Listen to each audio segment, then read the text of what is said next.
sërish në transmetim të drejt për drejt, ndërkohë diskutimet vjojnë në studio për sa i përket mënyrës se si mund të menaxhohen më mirë këto situata në raste të ngjashme, po e theksojmë edhe herë, nuk është hera e parë që në Tiranë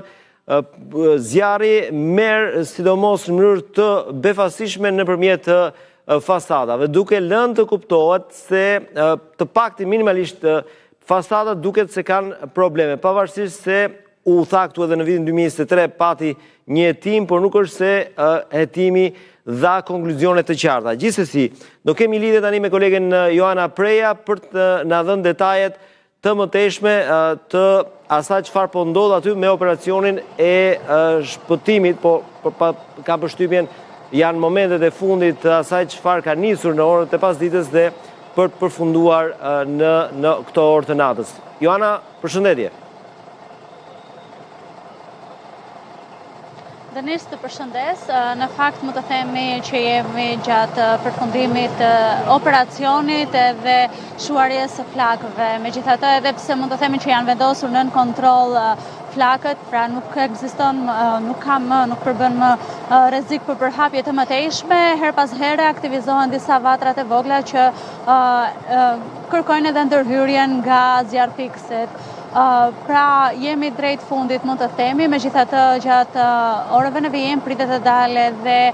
prefekti i Tiranës Shkëlqim Hajdari për të dhënë detajet e fundit në lidhje për një të themi analizë paraprake në lidhje me dëmet që janë shkaktuar.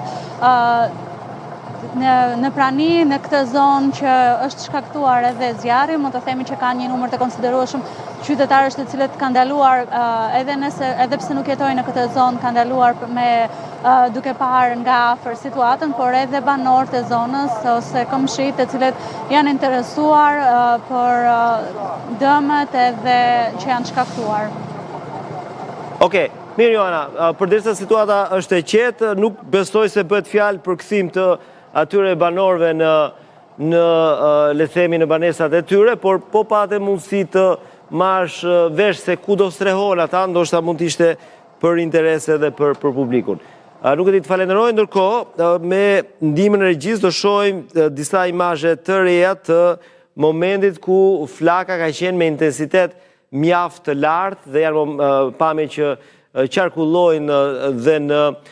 internet dhe ku aty duket që puna e zjarrfiksëve ka qenë realisht shumë e vështirë në momentet e para, por më shumë se e zjarrfiksëve ka qenë në paniku tek banorët e këtij pallati. Para se të shkojmë tek këto pamje